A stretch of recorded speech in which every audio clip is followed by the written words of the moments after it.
मैं चित्रा त्रिपाठी, अब से सिर्फ एबीपी न्यूज पर। एबीपी न्यूज आपको रखे आगे। इसीलिए देवी भागवत में कहा है, देवानाम कार्य सिद्ध्यर्थम आविर्भवति सा यदा। देवताओं के कार्य सिद्धि के लिए भगवती जगदम्बा आई और उनका खोया हुआ राज्य दिया, संसार से आसुरी शक्तियों को समाप्त किया, रक्तबीज आदि सब संहार किया, उनका चंडमुंड सब मारे गए उनके द्वारा। इसीलिए भगवती की आराधना करने से सभी देवता भी प्रसन्न होते हैं, क्योंकि जिसका आप उपकार करते हैं, अगर उसका कोई उपकार कर दे तो कितनी प्रसन्नता मिलती है उनको। इसलिए देवताओं की प्रसन्नता भी शिव शक्ति की आराधना में निहित है, ये बहुत निश्चित है।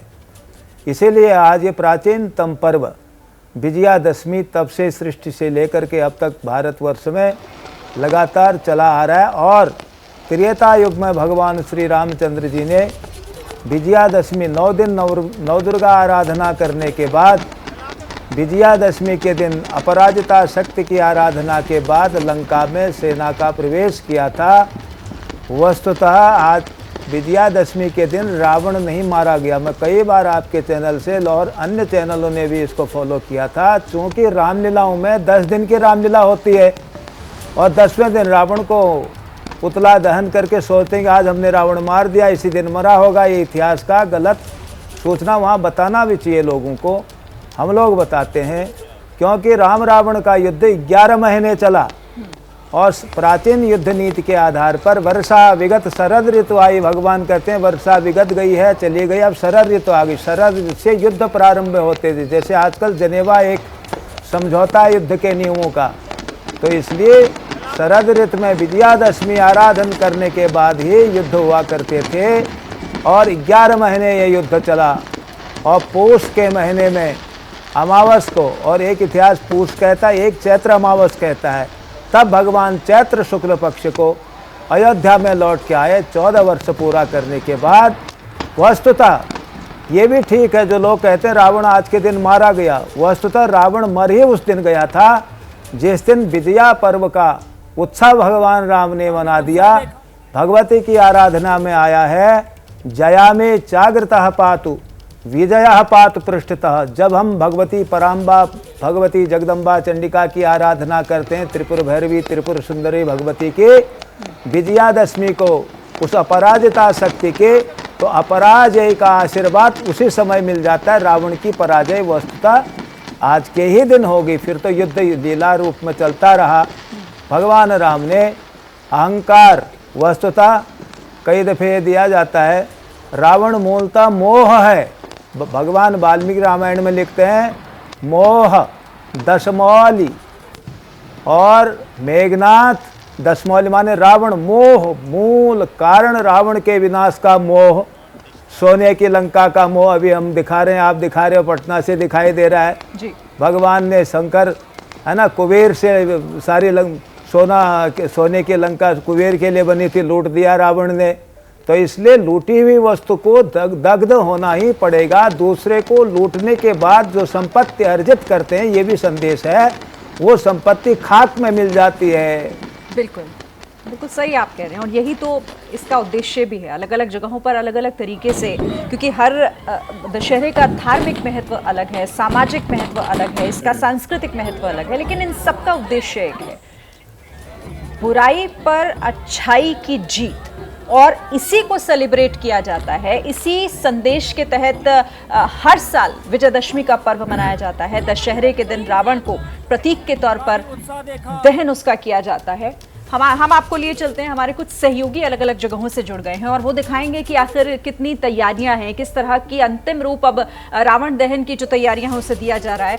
हमारे साथ सचिन और बिलाल मेरे सहयोगी जुड़ गए हैं। सचिन पंचकुला से हमारे साथ हैं, तो सबसे पहले सचिन का रुख कर लेते हैं और जानते हैं कि तस्वीरों के माध्यम से वहां किस तरह की तैयारियां हैं। सचिन, आपसे थोड़ी देर बाद रावण दहन, लेकिन उससे पहले किस तरह की आप तैयारियां देख रहे हैं, लोगों का उत्साह इस पर्व को लेकर देख रहे हैं?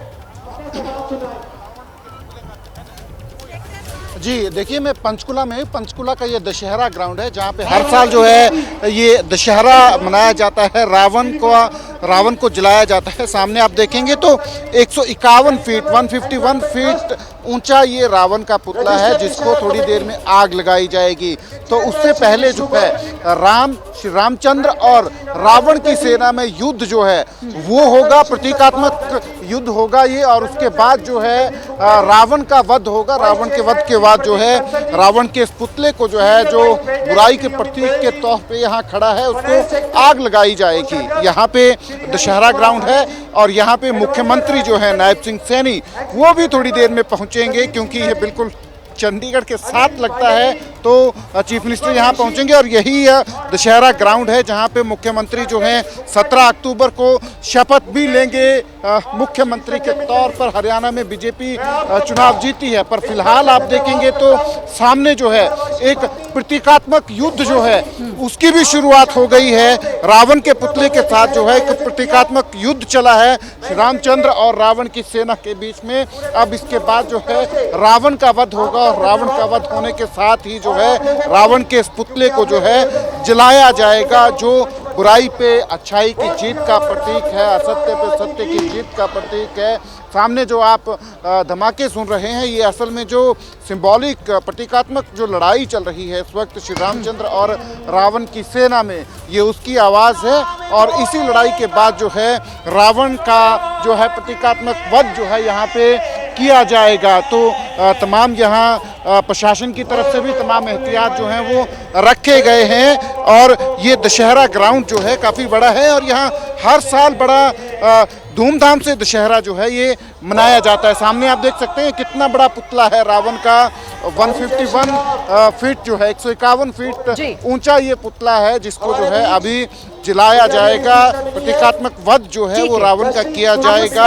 बुराई के वध आपके जरिए सचिन, आप मेरे साथ रहिएगा। हमारे साथ कुछ और भी जो मेरे सहयोगी अलग अलग जगहों से बने हुए हैं। बिलाल दिल्ली से हमारे साथ हैं, माफ कीजिएगा श्रीनगर से हमारे साथ हैं बिलाल, और इसी के साथ राजेश त्रिपाठी मुंबई की तस्वीरें दिखाने के लिए हमारे साथ मौजूद है। लेकिन आपको लिए चलते हैं, हमने तस्वीरें अब दिखाई पंचकुला की, अब जरा श्रीनगर में किस तरह की तैयारियां हैं, किस तरह से रावण दहन का अभी अंतिम तैयारियां हो रही होंगी, कैसा उत्साह आप श्रीनगर में देख रहे हैं, जरा दिखाइए बिलाल हमें तस्वीरों के माध्यम से। बिल्कुल शिरीन, देखिए अधर्म पर धर्म की विजय के प्रतीक के रूप में मनाए जाने वाला जो विजयदशमी का पर्व है, और उसके अछूता जो है वो इस वक्त कश्मीर घाटी भी नहीं है। सबसे पहले मैं आपको जो रावण, कुंभकर्ण और मेघनाथ की तस्वीरें जो हैं वो यहाँ श्रीनगर के शेर कश्मीर इंटरनेशनल स्टेडियम में जो है वो लगाई गई है। और तकरीबन 35 फुट की जो पुतला है वो रावण का है, वहीं कुंभकर्ण और मेघनाथ के 30-30 फुट के जो पुतले हैं वो यहाँ पर लगाए गए हैं। और ये बेहद ही खूबसूरत तस्वीर जो है वो इस वक्त घाटी से नजर आ रही है, क्योंकि आपको बता दें कि जब 89 में यहाँ घाटी में हिंसा भड़की और कश्मीरी पंडितों का विस्थापन हुआ, उसके बाद से कई वर्षों तक घाटी में दशहरे का पर्व जो है वो कहीं ना कहीं हिंदुओं के घर और कैलेंडर तक ही सीमित रह गया था। लेकिन उसके बाद जो है वो कश्मीरी पंडित संघर्ष समिति नाम की एक संस्था ने घाटी में फिर से दशहरा मनाने की कवायद जो है वो शुरू की है। और अब से कुछ देर में ये रावण का जो पुतला जो है वो दहन कर दिया जाएगा।